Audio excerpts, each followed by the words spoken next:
Hey, everybody, welcome to another episode of the Nerd Today podcast. I'm your host, your doctor recommended dose of nerdiness, aka your Nerd Today.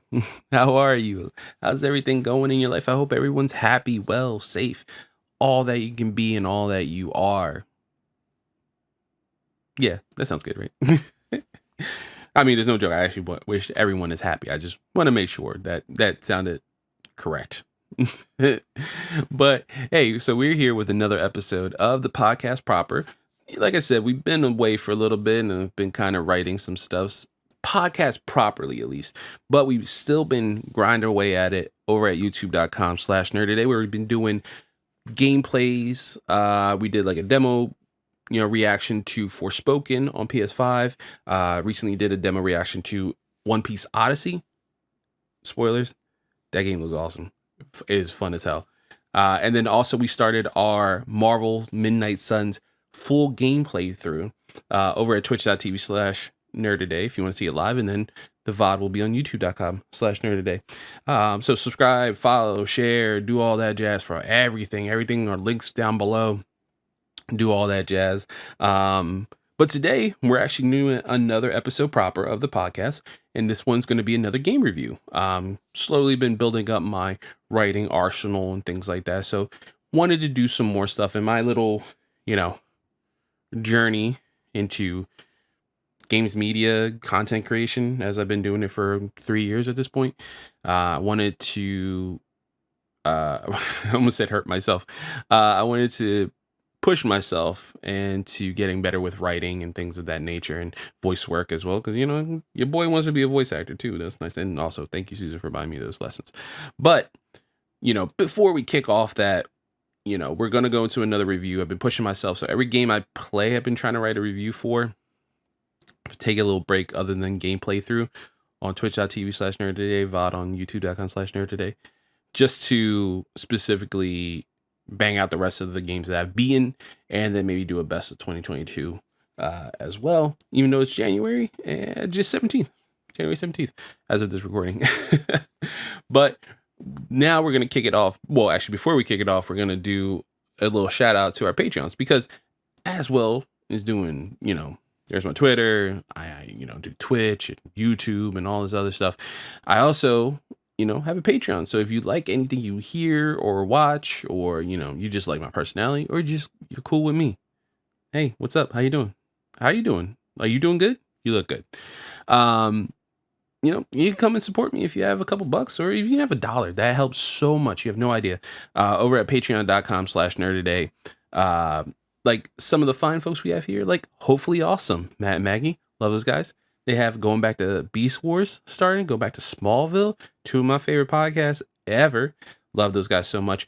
And then we have Rest Past, my partner in crime, over at Apronwork Podcast. I think his upgrades are almost done, so we should be having an episode very soon. Brandon, Jeff, and Susan.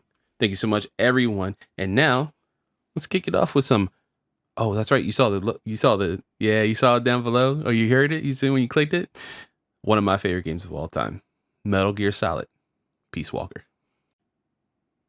Metal Gear Solid, Peace Walker. Developed by Kojima Productions.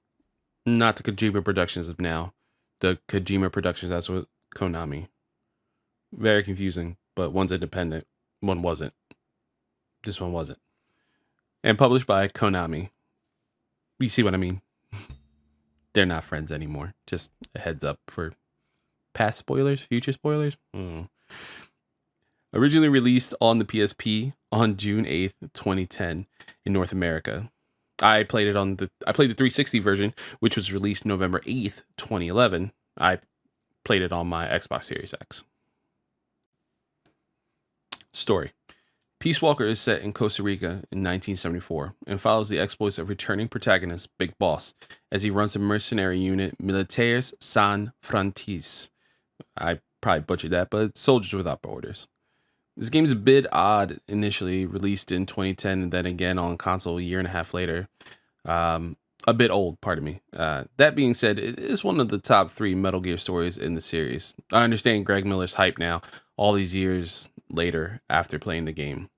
For all the love that Solid Snake, aka David, gets. Naked Snake slash Big Boss gets so much more love for Kojima.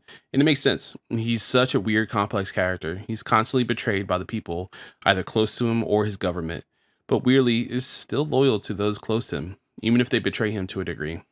His resolve to wanting to shape the world is impressive and has obvious repercussions for the series moving forward. So many IPs will do a prequel that either answers questions we had or focuses on characters' history and how it shaped them to be what they are and what they are when we first meet them.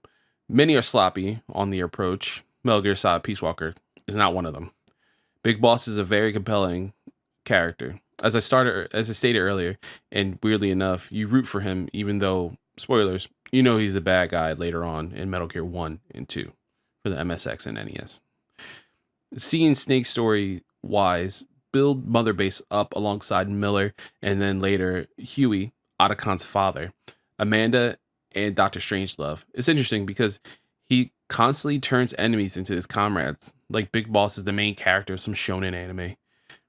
The conflict of the Cold War era KGB trying to get in South America while Big Boss tracks down his supposedly dead mentor, who sounds to be alive, is surprisingly simple for a Metal Gear story. And that simplicity is what I think helps it stand out from its more complex siblings like Metal Gear Solid 4 as an example. So here we're going to get into like a little brief spoiler section. So skip ahead if you somehow have never played this game.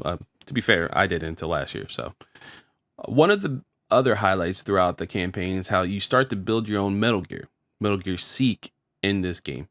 Once you recruit Huey, Otacon's father again, you can send Zeke out on missions alongside your troops to gain GP, the currency to help build up Mother Base. But once you defeat what you think is the final boss, Peace Walker, and capture Zdarnov, the game has one final chapter, which to me is the worst part of this game. So let's get into the negative. Chapter 5 sucks so goddamn much. Oh my god, Chapter 5 of Peace Walker felt like all the Batmobile missions in Arkham Knight. The level of frustration was so palpable. Just to paint a picture, I was playing this while having downtime with my wife. She would be reading a book, look up and ask me if I was on the same mission, finding Zdarnov. My answer was no different this time from the previous 3 times she kept asking me. He keeps getting out of his prison cell. This is annoying.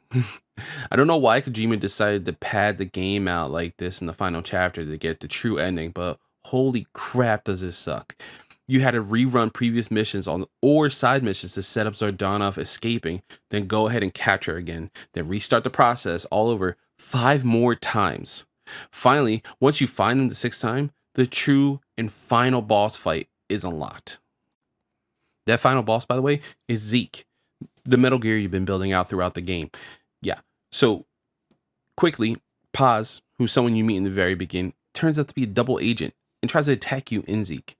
Now, hopefully, like I heard with my walkthrough, you didn't power up Zeke too much where he's whooping your ass. Now, mind you, Zeke still whooped my ass. Zeke whooped the crap out of me. It sucked. I had to fight Zeke a couple times, but finally I defeated Zeke and Paz and got the true ending of the game. And man, for all the crap that you had to go through by finding Zdarnov like 80 times, it felt like getting the final ending was very satisfying, I will say. Gameplay. Peace Walker's gameplay is based on a system where you take on operations, which vary in length. After completing the main ops, a cutscene will play out, a progress score is given, and a new mission is unlocked alongside extra ops, optional side quests. During the mission, you are tasked with recruiting enemies to join your side by knocking them out or holding them up at gunpoint.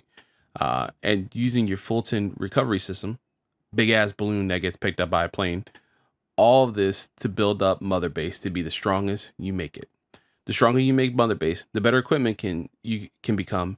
You can send your men out on more missions against enemy forces and build your own Metal Gear, as I've stated above. Now finally for the verdict.